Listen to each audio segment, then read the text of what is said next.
शेतकरी मित्रांनो, तुम्ही कलिंगड टरबूज लागवड केली आणि त्यामध्ये सेटिंग म्हणजे फुलधारणा आणि फळ सेटिंग होत नसेल तर त्यासाठी नेमकी आपण काय उपाययोजना करायची आहे ते आपण ह्या व्हिडिओमध्ये समजून घेणार आहोत।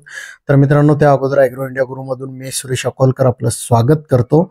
आपल्या चॅनलला सबस्क्राईब करा, लाईक करा आणि फॉलो करायला विसरू नका। तर मित्रांनो, तुम्ही जर कलिंगड टरबूजची लागवड केलेली असेल आणि तुम्हाला लागवड केल्यानंतर जर तुमच्या प्लॉटमध्ये फळं किंवा फुलं धारणेसाठी सेटिंगसाठी अडचणी येत असतील, फळं कमी प्रमाणात लागत असतील, फुलांचं प्रमाण लागून सुद्धा सेटिंग ही त्या प्रमाणात जर होत नसेल मित्रांनो, तर नेमकी आपण काय काय उपाययोजना करणं आवश्यक आहे। आता बरेच शेतकरी कॅल्शियम नायट्रेट बोरॉनचा देखील वापर करतात, परंतु तरी देखील सेटिंग त्या प्रमाणात होत नाही। 1261 वापरून सुद्धा सेटिंग त्या प्रमाणात होत नाही।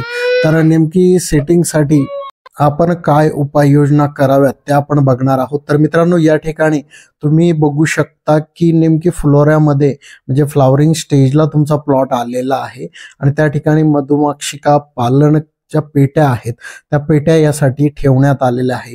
म्हणजे ज्यावेळेस फुलधारणा कलिंगडामध्ये होते त्याचं परागीकरण होण्यासाठी, फर्टिलायझेशन घडून येण्यासाठी आणि जेवढे फुलं लागलेले आहेत जास्तीत जास्त फळधारणा ही तुमच्या प्लॉटमध्ये होण्यासाठी मधुमक्षी म्हणजे मधमाशी जी आहे ती कार्य करत असते। कारण ती या फुलाहून त्या फुलावर, त्या फुलाहून या फुलावर येत असते आणि त्याचं परागीकरण जे आहे ते घडवत असते मित्रांनो। त्यामुळे जे आहे मधुमक्षिका पेटी या ठिकाणी ठेवण्यात आलेला आहे, म्हणजे जास्तीत जास्त मधमाशा आहे आपल्या प्लॉटमध्ये राहतील आणि परागीकरण घडेल मित्रांनो। त्यामुळे त्यांना आकर्षित सुद्धा आपण करू शकतो किंवा अशा पद्धतीने पेट्या सुद्धा ठेवून आपलं परागीकरण जास्तीत जास्त घडवून आपण आपल्या कलिंगड टरबूज मध्ये सेटिंग जी आहे ती वाढवू शकतो मित्रांनो।